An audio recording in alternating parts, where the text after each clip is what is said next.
বাধ্য হয়ে বিয়ে করতে হবে ইরাকে। আমি যে খুন করেছি মিসকাকে। নমস্কার বন্ধুরা, টলিউড গল্প ইউটিউব চ্যানেলে আপনাদের সবাইকে স্বাগত জানাই। অনুরাগের ছোঁয়া আজকের পর্বে মূলত দেখা যাচ্ছে যে মিসকাকে জেল থেকে পালাতে সাহায্য করেছে ভিক্টর, কিন্তু সে নিজের ফাঁদে নিজেই পড়ে গেছে। কিন্তু বলে না, খাল কেটে কুমির আনা, সেই রকম অবস্থা হয়েছে ভিক্টরের। এখন নিজের জালে নিজেই জড়িয়ে পড়েছে সে। মিসকা এখন ভিক্টরের মাথায় রিভলভার ধরে ব্ল্যাকমেল করতে থাকে। এরপর মিসকা চলন্ত গাড়ি থেকে ভিক্টরকে ফেলে দেয়।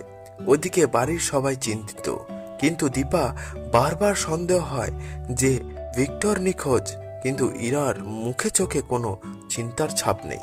ওই সময় ভিক্টরের মা তার ছেলের জন্য ভয় বা কোনো আবেগ দেখতে পাচ্ছে না দীপা। অর্জুন সবার সামনে যখন হেল্পের জন্য এগিয়ে আসে, তখন জয় সেনগুপ্ত রেগে গিয়ে বলে, আমাদের পরিবারের সমস্যার মধ্যে না এলেও চলবে। এই শুনে প্রলয়ের সঙ্গে অর্থাৎ জয়ের বাবার সাথে জয়ের খুবই কথা কাটাকাটি শুরু হয়ে যায়। ওইদিকে লাবণ্য সেন খুঁজতে খুঁজতে সঠিক ঠিকানায় পৌঁছে যায়। সূর্যের ফটো যখন মঙ্গুয়াকে দেখায়, তখন বলেন যে বাবু এখন নেই, কাল সকালে আসবে।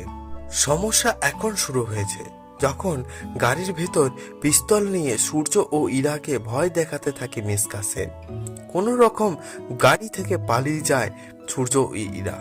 মিসকার গুন্ডা বাহিনী ধাওয়া করে ওদের পিছন পিছন। শেষমেশে মিসকা ধরে ফেলে সূর্যকে।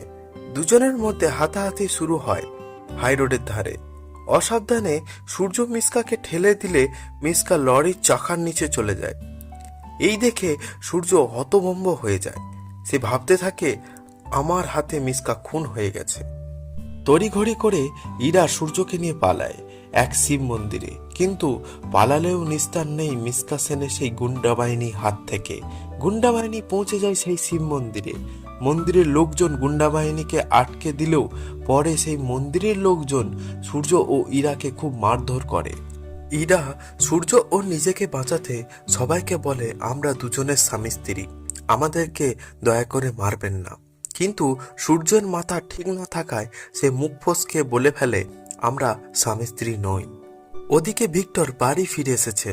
সবাই খুশি, কিন্তু তিস্তা খুশি না, কারণ সে ভালো করেই জানে যে অত্যাচার ভিক্টর তার উপর করেছে তাতে সে ক্ষমার যোগ্য নয়।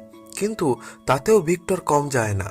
নিজের শাশুড়ির কাছে এমনভাবে নিজের কথা বলছিল যাতে তার পরিস্থিতির জন্য মিসকা নয়, দীপা দায়ী।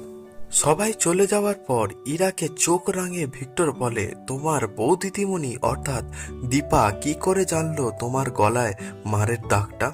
ইরা ভয়ে বলে, আমি বউ দিদিমণিকে কিচ্ছুই বলিনি, বউ দিদিমণি নিজে থেকেই দেখেছে। ভিক্টর রেগে গিয়ে বলে, এবার পিঠের দাগটাও দেখিও বউ দিদিমণিকে। এই বলে কোমরে বেল খুলে ইরার দিকে এগিয়ে যায় ভিক্টর।